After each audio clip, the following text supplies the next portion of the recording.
Assalamualaikum warahmatullahi wabarakatuh. Apa kabar anak-anak ibu semua? Baiklah, hari ini kita akan mempelajari materi sistem pertahanan tubuh. Assalamualaikum warahmatullahi wabarakatuh. Apa kabar anak-anak ibu semua? Mudah-mudahan kita diberi kesehatan oleh Allah Subhanahu wa Ta'ala. Baiklah, untuk hari ini kita akan mempelajari materi sistem pertahanan tubuh. Adapun subbab dari materi sistem pertahanan tubuh, yang pertama itu adalah fungsi sistem pertahanan tubuh, kemudian mekanisme pertahanan tubuh, faktor-faktor yang mempengaruhi pertahanan tubuh, dan gangguan sistem pertahanan tubuh. Nah, di sini kita juga akan mempelajari apakah yang dimaksud dengan sistem pertahanan tubuh. Sistem pertahanan tubuh itu sendiri merupakan sistem pertahanan yang berperan dalam mengenal, menghancurkan, serta menetralkan benda-benda asing ataupun sel-sel abnormal yang berpotensi merugikan tubuh. Adapun kemampuan tubuh untuk menahan atau menghilangkan benda asing serta sel-sel abnormal itu disebut juga dengan imunitas atau kekebalan. Yang kedua adalah fungsi dari sistem pertahanan tubuh. Sistem pertahanan tubuh memiliki beberapa fungsi, yaitu yang pertama, mempertahankan tubuh dari patogen invasif atau dapat masuk ke dalam sel inang, misalnya virus dan bakteri. Kemudian yang kedua, melindungi tubuh terhadap suatu agen dari lingkungan eksternal yang berasal dari hewan dan tumbuhan, bisa makanan tertentu, serbuk sari, rambut binatang, serta zat-zat kimia seperti obat-obatan dan polutan. Kemudian fungsi berikutnya adalah menyingkirkan sel-sel yang rusak akibat suatu penyakit atau cedera, sehingga memudahkan penyembuhan luka dan perbaikan jaringan. Fungsi yang terakhir itu adalah mengenali dan menghancurkan sel abnormal seperti sel-sel kanker. Yang kedua, itu adalah mekanisme pertahanan tubuh. Mekanisme pertahanan tubuh sendiri terbagi menjadi dua macam. Yang pertama adalah mekanisme pertahanan non-spesifik dan mekanisme pertahanan spesifik. Apa itu pertahanan non-spesifik?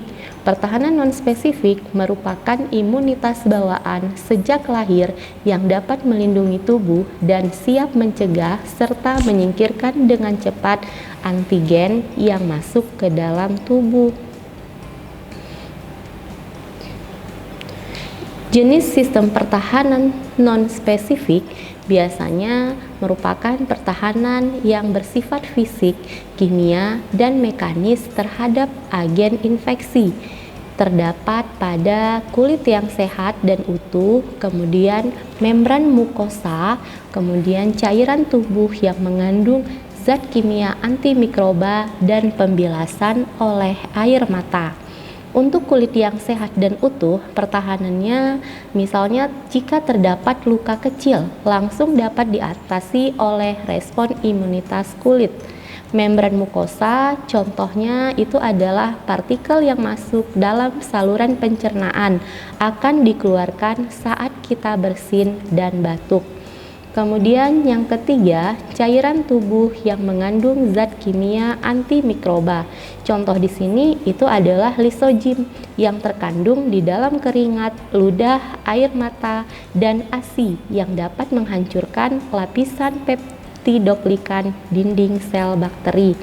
Kemudian yang keempat, pembilasan oleh air mata, saliva, dan urin. Pertahanan kedua yaitu fagositosis. Apa yang dimaksud dengan fagositosis? Fagositosis itu sendiri adalah proses penelanan dan pencernaan mikroorganisme dan toksin yang masuk ke dalam tubuh. Proses ini dilakukan oleh neutrofil dan makrofag. Kemudian yang ketiga, jenis pertahanannya itu adalah inflamasi. Inflamasi itu sendiri adalah suatu peradangan. Tanda-tanda lokal respon inflamasi yaitu kemerahan, panas, pembengkakan, nyeri, dan kehilangan fungsi. Efek dari inflamasi ini sendiri biasanya akan menyebabkan demam. Yang keempat, itu zat antimikroba non-spesifik yang diproduksi tubuh. Zat ini terdiri dari interferon dan komplemen. Zat ini dapat bekerja tanpa adanya interaksi antigen dan antibodi sebagai pemicu. Nah, kita lihat bagaimana mekanisme fagositosis tadi. Awalnya mikroba itu menempel ke fagosit. Kemudian fagosit membentuk pseudopodium yang menelan mikroba. Dilanjutkan dengan vesikula bersatu dengan lisosom. Kemudian di sini mikroba dibunuh oleh enzim yang terdapat di dalam fagolisosom. Dan sisa-sisa mikroba akan dikeluarkan lewat eksositosis. Nah, yang kedua tadi adalah pertahanan spesifik atau biasa dikenal dengan pertahanan adaptif. Pertahanan spesifik itu merupakan suatu sistem yang kompleks yang memberikan respon imun terhadap antigen yang spesifik. Pertahanan spesifik ini mampu mengenal benda asing bagi dirinya dan memiliki memori atau kemampuan untuk mengingat kembali. Pertahanan spesifik itu terbagi menjadi dua macam. Yang pertama adalah imunitas yang diperantarai antibodi atau disebut dengan imunitas humoral. Yang kedua itu adalah imunitas yang diperantarai oleh sel atau biasa dikenal dengan imunitas antiseluler. Komponen berikutnya itu adalah antibodi. Antibodi itu merupakan protein plasma yang disebut dengan imunoglobulin atau disingkat dengan Ig. Ig ini sendiri terdiri dari 5 kelas. Yang pertama itu adalah imunoglobulin A atau IgA. IgA berfungsi untuk melawan mikroorganisme yang masuk ke dalam tubuh. IgD atau imunoglobulin D berfungsi untuk membantu memicu respon imunitas. IgE menyebabkan pelepasan histamin, biasanya terdapat di dalam darah. Kadarnya akan meningkat selama terjadi reaksi alergi. Kemudian yang keempat itu adalah IgG, itu pelindung terhadap mikroorganisme dan toksin. IgG dapat menembus plasenta dan memberikan imunitas pada bayi yang baru lahir. Yang terakhir adalah imunoglobulin M, yaitu antibodi yang pertama tiba di lokasi infeksi. IgM itu biasanya menetap di dalam pembuluh darah dan tidak masuk ke dalam jaringan. Materi berikutnya yaitu tentang jenis imunitas atau kekebalan tubuh. Jenis imunitas itu terdiri dari dua macam. Yang pertama, imunitas aktif.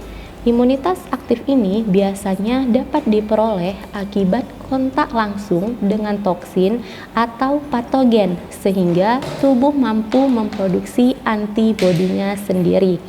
Imunitas aktif ini terbagi menjadi dua. Yang pertama, imunitas aktif alami. Contohnya cacar, campak yang sifatnya seumur hidup. Kemudian imunitas aktif buatan, yaitu hasil vaksinasi. Contohnya vaksin BCG itu berfungsi untuk melawan tuberkulosis. Kemudian DPT melawan difteri, batuk rejan, dan tetanus. Yang kedua, imunitas pasif. Imunitas pasif ini itu terbagi menjadi dua macam juga. Yang pertama, imunitas pasif alami. Imunitas pasif alami biasanya didapatkan melalui pemberian ASI kepada bayi.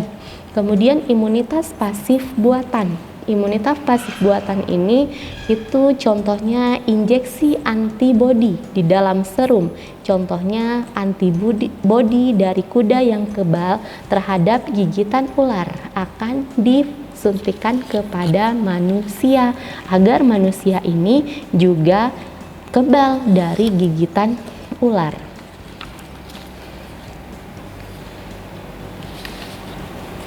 Berikutnya itu adalah faktor yang mempengaruhi sistem pertahanan tubuh. Faktor yang pertama itu adalah genetik. Genetik ini artinya keturunan. Contohnya diabetes mellitus, kanker, alergi, penyakit jantung, dan ginjal. Kemudian faktor yang mempengaruhi berikutnya adalah fisiologis. Fisiologis ini terdapat pada misalnya berat badan yang berlebihan yang akan menyebabkan sirkulasi darah kurang lancar sehingga meningkatkan kerentanan terhadap penyakit. Faktor lainnya adalah stres, mempengaruhi juga sistem pertahanan tubuh. Kenapa? Karena melepaskan hormon neuroendokrin sehingga menurunkan jumlah sel darah putih. Faktor berikutnya adalah usia. Contoh, bayi yang lahir prematur lebih rentan terhadap infeksi. Kemudian, orang tua usia 45 tahun ke atas atau lebih, risiko timbulnya penyakit kanker itu akan semakin meningkat. Yang kelima, itu adalah hormon. Hormon biasanya bergantung kepada jenis kelamin. Misalnya, wanita biasanya kan memproduksi hormon yang bernama estrogen. Fungsinya itu yaitu meningkatkan sintesis imunoglobulin G dan imunoglobulin A sehingga wanita lebih kebal terhadap infeksi daripada pria. Sementara itu, pria memproduksi yang namanya hormon androgen, yaitu yang bersifat memperkecil resiko penyakit autoimun, sehingga penyakit ini biasanya lebih sering dijumpai pada wanita. Faktor berikutnya adalah olahraga, penggunaan obat-obatan, nutrisi, tidur, usia, dan pajanan zat berbahaya atau racun tubuh yang terdapat dari sisa hasil metabolisme. Kemudian yang terakhir, faktor yang mempengaruhi sistem pertahanan tubuh kita adalah penggunaan obat-obatan. Kemudian gangguan sistem pertahanan tubuh. Ada 3 macam gangguan sistem pertahanan tubuh. Yang pertama, hipersensitivitas atau alergi. Hipersensitivitas ini merupakan peningkatan sensitivitas atau reaktivitas terhadap antigen yang pernah dipajankan atau dikenal sebelumnya. Antigen yang mendorong timbulnya alergi itu disebut dengan alergen. Umumnya, alergi ini terjadi hanya pada beberapa orang saja dan tidak terlalu membahayakan tubuh. Contohnya alergi akibat bahan makanan seperti telur, susu, udang, dan kacang. Gejala reaksi alergi biasanya akan gatal-gatal, ruam, mata merah, kesulitan bernafas. Kemudian gangguan sistem pertahanan tubuh berikutnya yaitu adalah penyakit autoimun. Autoimun adalah kegagalan sistem imunitas untuk membedakan sel tubuh dengan sel asing sehingga sistem imunitas menyerang sel tubuh itu sendiri. Contohnya penyakit anemia perniciosa, penyakit Addison, dan diabetes mellitus tipe 1. Gangguan sistem pertahanan tubuh yang terakhir itu adalah imunodefisiensi. Imunodefisiensi sendiri itu adalah kondisi menurunnya keefektifan sistem imunitas atau ketidakmampuan sistem imunitas untuk merespon antigen. Contoh, AIDS yang disebabkan oleh virus HIV, sehingga angka kematian AIDS biasanya hampir mencapai 100%. Demikianlah materi hari ini, semoga anak-anak ibu memahami tentang sistem pertahanan tubuh. Assalamualaikum warahmatullahi wabarakatuh.